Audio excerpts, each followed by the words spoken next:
গান গাইতে গেলে গলায় কাশি আসে বা গলায় কফ, আমাদের যে মিউকাস সেটা ফর্মেশন হয়। ভোকাল ফোল্ডস, আমাদের যে ভোকাল ফোল্ড যেটা এরকম ভাবে খোলে বন্ধ হয়, এখানে অতিরিক্ত চাপ পড়া, সোয়েলিং হওয়া বা এখানে ইরিটেশন। যখন আমরা অতিরিক্ত কোনো জোরে গান গাই বা অতিরিক্ত একটু লাউডে গান গাই, যেটা আপনারা অনেকেই বলেন যে গলা খুলে বা গলা ছেড়ে গাওয়া। নমস্কার, সবাইকে আমার চ্যানেলে স্বাগত জানাই। আশা করি আপনারা সবাই ভালো আছেন, সুস্থ আছেন এবং মন দিয়ে রেয়াজ করছেন।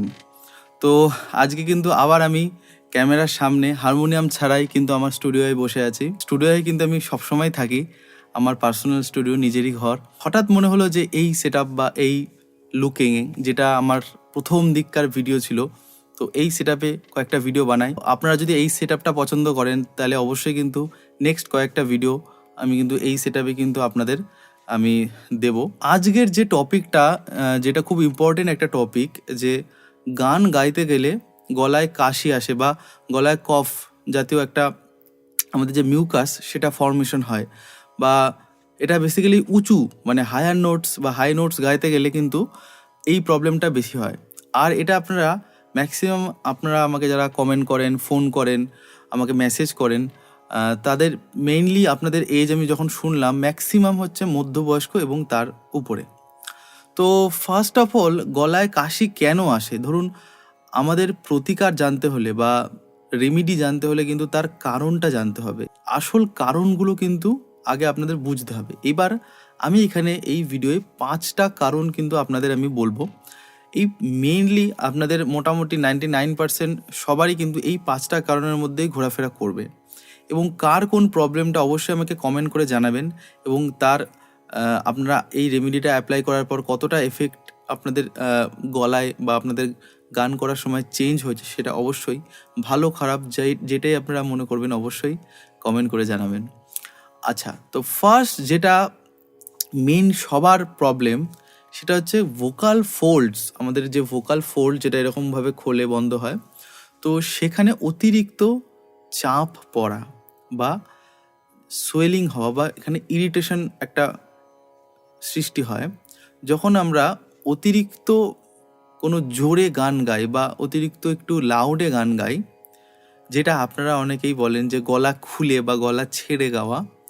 সেটা আমাদের ভোকাল যে ফোল্ডস, যেটা আমরা এইভাবে, আপনারা যদি গুগলে বা ইউটিউবেও সার্চ করবেন ভোকাল ফোল্ডস কি, তো যেটার জন্য আমাদের এই যে আমার কণ্ঠটা আমি আপনাদের সামনে বলছি, এই সাউন্ডটা যে প্রডিউস হচ্ছে, তো সেই ভোকাল ফোল্ডসের কিন্তু প্রবলেম হয়। সেটা ইরিটেশন হতে পারে, সোয়েলিং হতে পারে, মানে ফুলে যেতে পারে।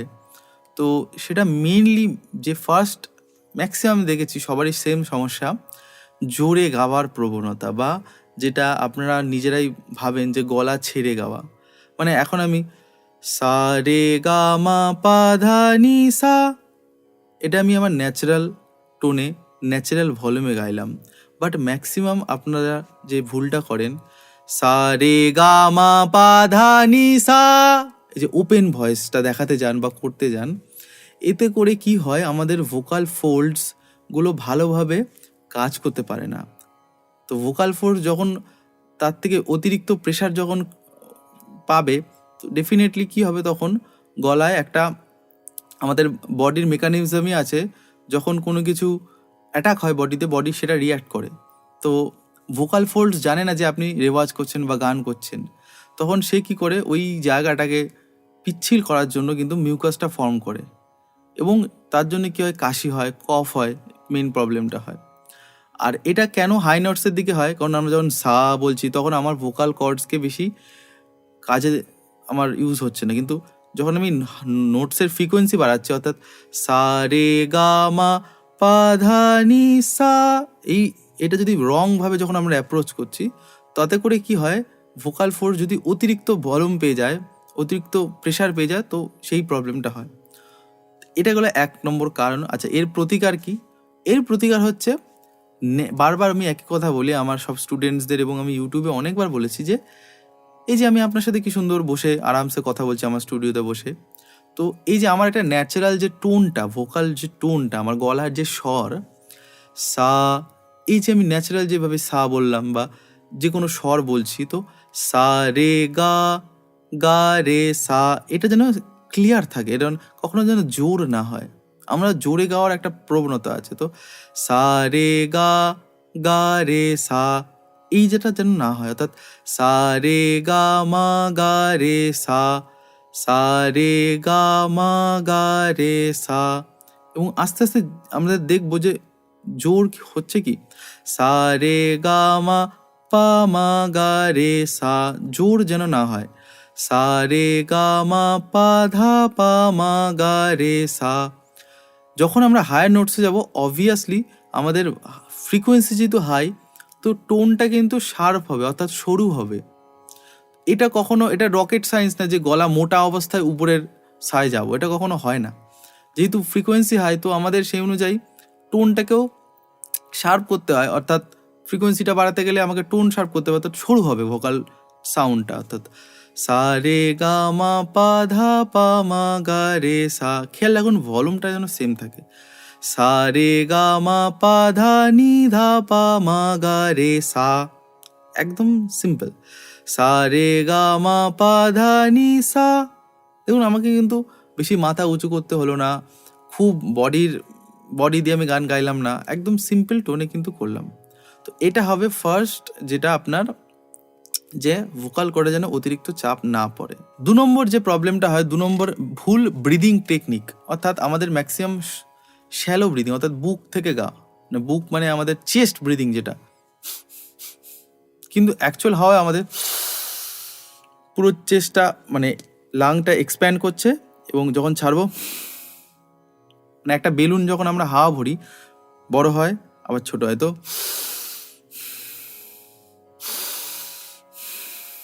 আমাদের সেই লাংটাকেও কিন্তু সেমভাবে এক্সপ্যান্ড করতে হয়। তো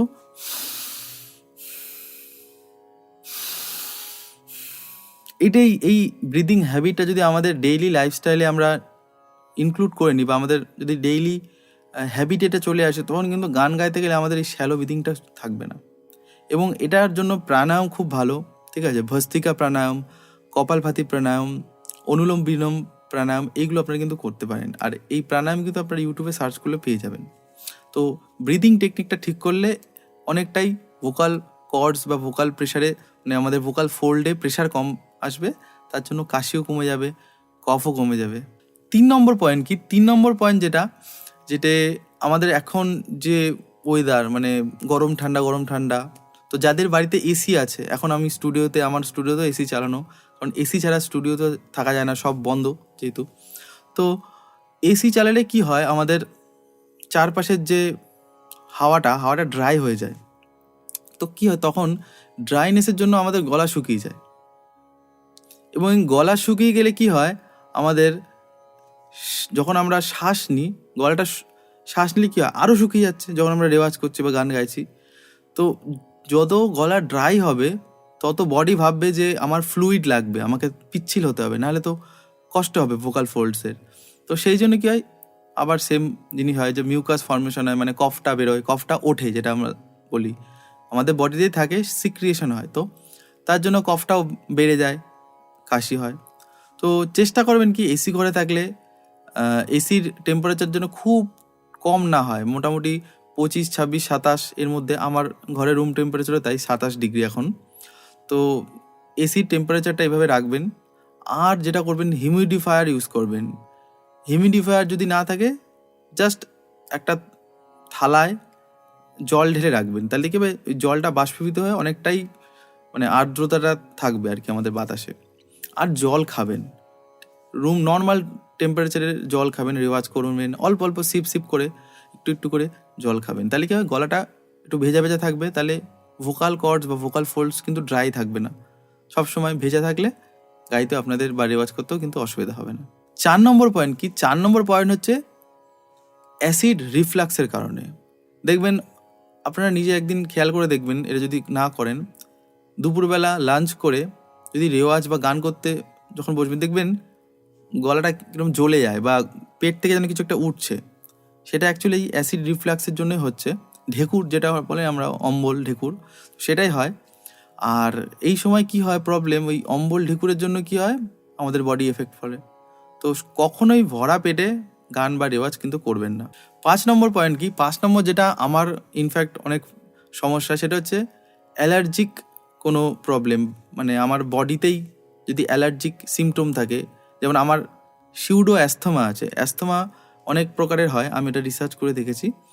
তো এর সব থেকে লোয়েস্ট পার্ট আমার আছে, অর্থাৎ মাঝে মাঝে যখন অ্যালার্জি হয় তখন কিন্তু আমার অ্যাজমার একটা প্রবণতা আসে, অ্যাটাক আসে না, আমার ইনহেলার লাগে না, কিন্তু একটা প্রবণতাটা যে কফটা বেড়ে যায়, আমার শ্বাসনালী টাইট হয়ে যায়, শ্বাস নিতে কষ্ট হয়, শোষও করে। তো সেটা ওষুধ খেলে কিছুটা কন্ট্রোলে চলে আসে। তো অ্যালার্জিক কারণে সেটার জন্য কিন্তু অবশ্যই ডাক্তারের পরামর্শ নেবেন, সেটা আমি কিন্তু কিছু বলতে পারবো না বা হেল্প করতে পারবো না। তো এই ছিল 5টা কারণ। আশা করি আপনাদের এই 5টা কারণের মধ্যে কোনো না কোনো কারণ কিন্তু আপনাদের হবেই, যার জন্যই আপনাদের গলার কাশি হয়, কফ হয়। তো এই ছিল আজকের ভিডিও। যারা আমার কাছে পার্সোনালি ক্লাস করতে চান, এই নাম্বারে কল বা হোয়াটসঅ্যাপ করে ডিটেলসটা জেনে নিতে পারেন। আর আমার অফলাইন ক্লাস কিন্তু দমদমের নাগের বাজারে শুরু হয়ে গেছে। তো শনিবার আমি ওখানে ক্লাস করাই। তো আপনারা চাইলে এই নাম্বারে কল বা হোয়াটসঅ্যাপ করে ডিটেলসটা জেনে নেবেন। তো সবাই ভালো থাকবেন, সুস্থ থাকবেন এবং মন দিয়ে রেয়াজ করুন। ধন্যবাদ।